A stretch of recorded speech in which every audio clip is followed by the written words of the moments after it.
కానీ నువ్వు కొత్త బుర్జుకు వచ్చినది ఎందుకు? బుగ్గన గారి గురించి మాట్లాడటానికా, అతని గురించి చెందటానికా, కొత్త బుర్జు గ్రామాన్ని అభివృద్ధి పథకంలో చేయడానికా, డోన్ నియోజకవర్గాన్ని అభివృద్ధి కార్యక్రమం చేయడానికా నువ్వు వచ్చినావు? డోన్ నియోజకవర్గంలో బుగ్గన రాజనాథ్ రెడ్డి గారు ఎన్నో సంక్షేమ పథకాలు చేశాడు, ఎన్నో చేశాడు. ఒక బీసీ హాస్టల్ కట్టించాడు. కానీ అక్కడ హాస్టల్ స్కూల్ తయారైంది, హాస్టల్ పెండింగ్లో ఉంది. ఎస్సీ రెసిడెన్షియల్ స్కూల్ ఈ రోజు వరకు టెండర్ అయ్యి వర్క్ స్టాప్ అయింది. అలాగే ఐటీడీఆర్ ఎక్కడో భారతదేశంలో ఒక 5-6 ఐటీడీఆర్లు మాత్రమే ఉన్నాయి. అటువంటి దాంట్లో డోన్ ఒకటి ప్రత్యేకంగా ఉంది, అది పెండింగ్ ఉంది. డోన్లో గత 40 సంవత్సరాల నుంచి ఇక్కడ ఎంతమంది పాలకులు చెప్పినా కోర్టు బిల్డింగ్ దాదాపు 23 కోట్ల రూపాయలతో శాంక్షన్ చేయడం జరిగింది. కానీ ఇవన్నీ మొత్తం పెండింగ్ ఉన్నాయి. దాని గురించి ఎందుకు మాట్లాడలేకపోయినాడు అంటే, ఇతను బుగ్గన పేరు చెప్పే లోపల అతను అన్ని మర్చిపోయి బుగ్గన బుగ్గన బుగ్గన అనుకుంటూనే, బుగ్గన పేరు చెప్పకుండా మంత్రి మాజీ మంత్రి అని చెప్పుకుంటూనే కాలం గడిపాడు. కానీ డోన్ నియోజకవర్గ అభివృద్ధి కానీ, కొత్త బుర్జు గ్రామ అభివృద్ధి కానీ ఒక్క విషయం కూడా ఏది ప్రకటించలేదు. అదే గతంలో వైఎస్ రాజశేఖర రెడ్డి గారు ఓబులాపురం విలేజ్ వచ్చాడు. వచ్చినప్పుడు గ్రామానికి సీసీ రోడ్లు, వాటర్ ట్యాంక్ అభివృద్ధి పనులు చేసి డోన్ నియోజకవర్గానికి ఎన్నో లక్షల రూపాయల అభివృద్ధి కార్యక్రమాలు ప్రారంభించుకున్నాడు. కానీ అది వైఎస్ ఫ్యామిలీ అంటే. ఈరోజు చంద్రబాబు నాయుడు గారు ఏం చేశారు?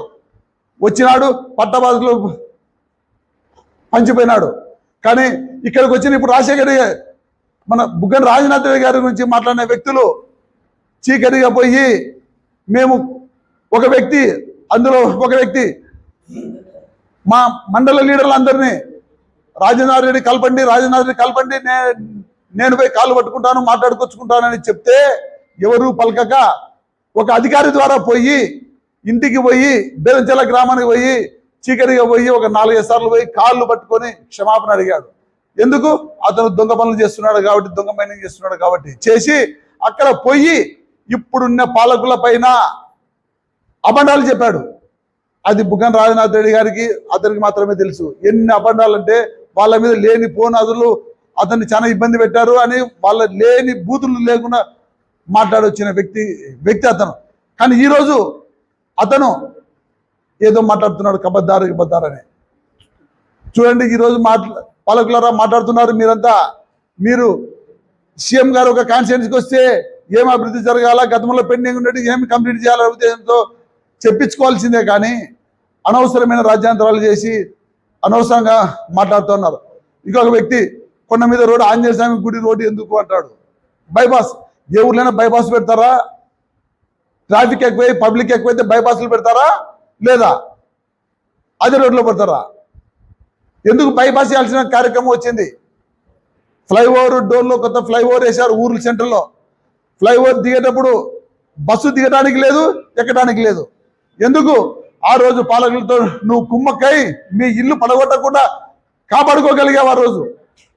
అదే గుర్తుపెట్టుకో, రేపొద్దున బస్సులు తిరిగే కార్యక్రమానికి మీ ఇల్లు పడగొట్టి కానీ అక్కడ చేయాల్సిన పరిస్థితి వస్తుంది. కానీ ఆ రోజు మీరు అక్కడ రోడ్డు వెడల్పు కాకుండా అడ్డుకోవడం జరగబట్టే ఈరోజు ట్రాఫిక్ సమస్యలు జరిగి బైపాస్లు చేయాల్సిన పని పట్టింది.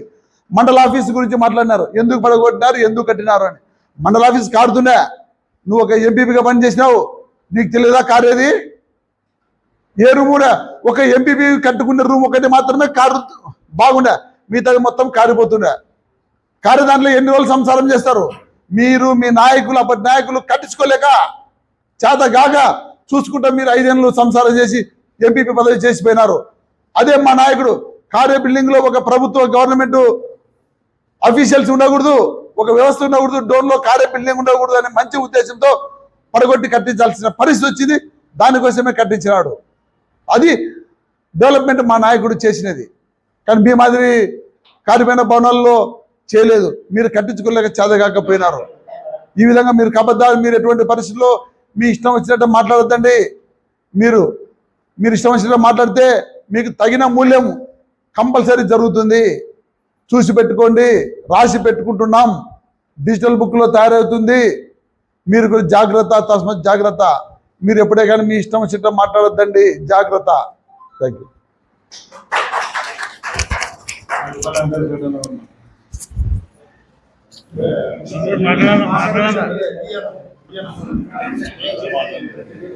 ఇంతసేపు విలేకరులు కూడా ఇక్కడే వాళ్ళ గతంలో మొన్న రీసెంట్గా వాళ్ళ ప్రెస్ మీట్ చూసింటారు. మా యొక్క ప్రెస్ మీట్ కూడా మీరు చూస్తున్నారు. మీరు యాక్చువల్గా పత్రికా విలేకరులు అంటే ప్రతి ఒక్కరితో కలుస్తారు, ఇంటలెక్చువల్స్.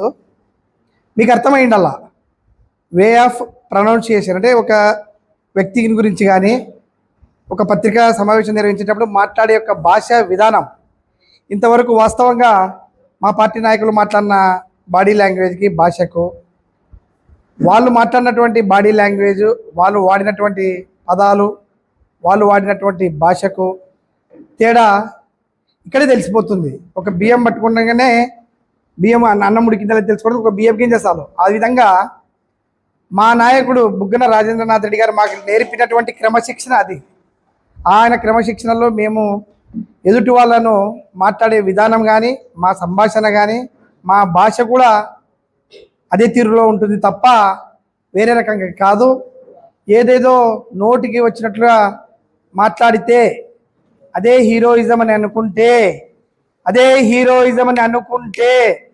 ఒక్కొక్కడిని వాళ్ళు వాడిన భాష కంటే 100 ఇంతలు ఎక్కువ తిట్టే కెపాసిటీ మాట్లాడే మాటలు మా దగ్గర ఉన్నాయి.